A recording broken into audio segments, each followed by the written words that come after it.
Let's get straight to the topic. Tirahin na natin to. Kai Sotto babawi na. Dalawang import ng Kyoto Hanaris. Si Kai Sotto pala ang pinampalit sa pagbabalik muli ni Kai Sotto sa hardcourt kontra Kyoto Hanaris. Back-to-back game to sa Sabado at Linggo na siguradong babawi ng todo si Kai Sotto dahil sa 4 na sunod-sunod na talo na yung isa doon hindi po nakapaglaro si Kai Sotto dahil sa suspension. Magiging tema ng laro, giyera at may patutunayan.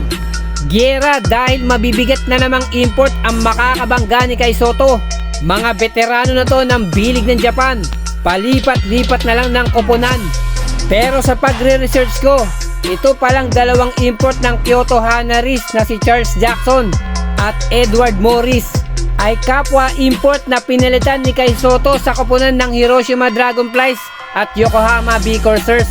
Si Charles Jackson naglaro nung 2021 to 2022 season sa Hiroshima Dragonflies na siya namang dating ni Kai Sotto nung 2022 to 2023 season sa Hiroshima Dragonflies na kahit nga almost mid-season na siya nagsimula sa Hiroshima, considering naman siya yung ipinalit kay Charles Jackson bilang sentro ng Hiroshima Dragonflies. And after nga makarecover sa back injury na natamo ni Kai Sotto, ay sabay naman binitawan siya ng Hiroshima Dragonflies papunta pong Yokohama B. Corsairs na dito nga po na etchepuera si Edward Morris at kanya tong pinalitan.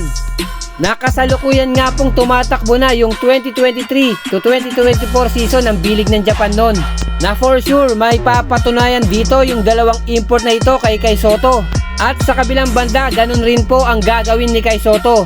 Patutunayan niya na isa siya sa pinakamalakas, mahusay at inaabangang import ngayon sa B1 League ng Japan. At susubukan niyang ibalik ang Koshigaya Alpas sa winning bracket na hindi naman mabaon sa ilalim ng standing at maitapon muli pabalik ng B2 League ng Japan.